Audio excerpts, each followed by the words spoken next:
ছাত্ৰ-ছাত্ৰীসকল তোমালোকক মোৰ চেনেললৈ স্বাগতম জনাইছোঁ। আজি তোমালোকৰ বাবে মই লৈ আহিছোঁ এইচএছ ফাৰ্ষ্ট ইয়াৰৰ আছামিছৰ সাহিত্য সৌৰভ কিতাপখনৰ গৌৰৱ পাঠটিৰ কেইটামান ইম্পৰ্টেণ্ট কুৱেশ্যন এনচাৰ। আহা আমি ভিডিঅ'টো আৰম্ভ কৰোঁ। ১ নম্বৰ প্ৰশ্নটো হৈছে আহোম ৰাজ্য কোনে প্ৰতিষ্ঠা কৰিছিল? উত্তৰটি হ'ল আহোম ৰাজ্য চুকাফাই প্ৰতিষ্ঠা কৰিছিল। ২ নম্বৰ প্ৰশ্নটো হৈছে গৌৰৱ ক'ৰ পৰা উপজে? উত্তৰটি হ'ল গৌৰৱ তিনি ঠাইৰ পৰা উপজে, সৌভাগ্য, শৰীৰ আৰু মন। ৩ নম্বৰ প্ৰশ্নটো হৈছে ডিভাইন কমেডি নামৰ গ্ৰন্থখন কোনে লিখিছিল? উত্তৰটি হ'ল ডাণ্টে লিখিছিল। ৪ নম্বৰ প্ৰশ্নটো হৈছে অসম সাহিত্য সভাৰ বৰপেটা অধিৱেশন কোন চনত অনুষ্ঠিত হৈছিল? উত্তৰটি হ'ল ১৯১৯ চনত অনুষ্ঠিত হৈছিল। ৫ নম্বৰ প্ৰশ্নটো হৈছে হোমাৰ কোন দেশৰ কবি? উত্তৰটি হ'ল হোমাৰ গ্ৰীচ দেশৰ কবি আছিল। ৬ নম্বৰ প্ৰশ্নটো হৈছে কালিৰাম মেধিৰ সাহিত্যিক জীৱনৰ ডাঙৰ কৃতি কি? উত্তৰটি হ'ল কালিৰাম মেধিৰ সাহিত্যিক জীৱনৰ ডাঙৰ কৃতি হ'ল অসমীয়া ব্যাকৰণ আৰু ভাষাতত্ত্ব। ৭ নম্বৰ প্ৰশ্নটো হৈছে ডাণ্টে কোন দেশৰ কবি আছিল? উত্তৰটি হ'ল ডাণ্টে ইটালী দেশৰ কবি আছিল। তেওঁৰ বিখ্যাত গ্ৰন্থখনৰ নাম হ'ল ডিভাইন কমেডি। ৪ নম্বৰ প্ৰশ্নটো হ'ল কালিৰাম মেধিৰ অসমীয়া ব্যাকৰণ আৰু ভাষা সম্পৰ্কীয় গ্ৰন্থখনৰ নাম লিখা। উত্তৰটি হ'ল কালিৰাম মেধিৰ অসমীয়া ব্যাকৰণ আৰু ভাষা সম্পৰ্কীয় গ্ৰন্থখনৰ নাম হ'ল অসমীয়া ব্যাকৰণ আৰু ভাষাতত্ত্ব। ৯ নম্বৰ প্ৰশ্নটো হৈছে প্ৰকৃত গৌৰৱৰ কাৰণ কি? কোনবিলাক গৌৰৱে মানুহক অমৰ কৰে? উত্তৰটি হ'ল গৌৰৱ সৃষ্টিৰ কাৰণ তিনিটা, সৌভাগ্য, শৰীৰ আৰু মন। কিন্তু প্ৰকৃত গৌৰৱৰ কাৰণ হ'ল মন। মনত জ্ঞানৰ উদয় হয় আৰু তেতিয়া আত্মসংযম আৰু আত্মদানৰ ভাৱ জাগি উঠে। এই গুণবিলাকে মানুহক অমৰ কৰে।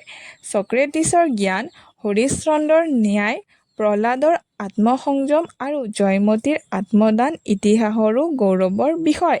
সৌভাগ্য আৰু শৰীৰক লৈ ছক্ৰেটিছৰ গৌৰৱ কৰিবলগীয়া একো নাছিল। তেওঁ আছিল দুখীয়া আৰু দেখিবলৈ কুৎসিত। কিন্তু আজি সমগ্ৰ বিশ্বই একমাত্ৰ প্ৰচুৰ জ্ঞানী হোৱাৰ কাৰণেহে ছক্ৰেটিছৰ নাম লয়।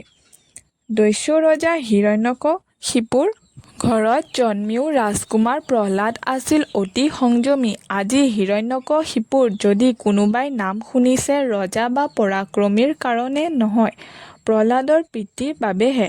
জয়মতীয়ে স্বামীৰ হৈ যি আত্মবলিদানৰ মহান নিদৰ্শন ৰাখিলে, তাৰ বাবে জয়মতী চিৰদিন মানুহৰ মাজত শ্ৰদ্ধাৰ পাত্ৰী হৈ থাকিব। শ্বেক্সপিয়েৰ, কবিৰ মাধৱদেৱ, Sankardev, Buddhadev, Virgil, Homer, Plato আদি মহান মহিষীসকলক জগতে জানে মাথো জ্ঞান, আত্মসংযম আৰু আত্মদানৰ আদৰ্শৰ বাবেই। ১০ নম্বৰ প্ৰশ্নটি হৈছে মৈথিলী আৰু বঙালীয়ে কোনগৰাকী পণ্ডিতক লৈ টনাটনি কৰে? উত্তৰটি হ'ল মৈথিলী আৰু বঙালীয়ে বিদ্যাপতিক লৈ টনাটনি কৰে। ১১ নম্বৰ প্ৰশ্নটি হৈছে জাপানীসকলে নিজৰ দেশৰ গড় কাৰ নিচিনা কৰিবলৈ চেষ্টা কৰিছে? উত্তৰটি হ'ল জাপানীসকলে নিজৰ দেশৰ গড় কেকেচিয়ানবিলাকৰ নিচিনা কৰিবলৈ চেষ্টা কৰিছে। ১২ নম্বৰ প্ৰশ্নটি হৈছে গৌৰৱ প্ৰবন্ধত অসমীয়া জীৱনত বংশমৰ্যাদাই কেনেদৰে প্ৰভাৱ বিস্তাৰ কৰাৰ কথা কোৱা হৈছে? উত্তৰটি হ'ল গৌৰৱ প্ৰবন্ধত লেখক কালিৰাম মেধিদেৱে মানুহৰ জীৱনত গৌৰৱ তিনি ঠাইৰ পৰা উৎপন্ন হয় বুলি উল্লেখ কৰিছে। সেই তিনি ঠাই হ'ল সৌভাগ্য, শৰীৰ আৰু মন।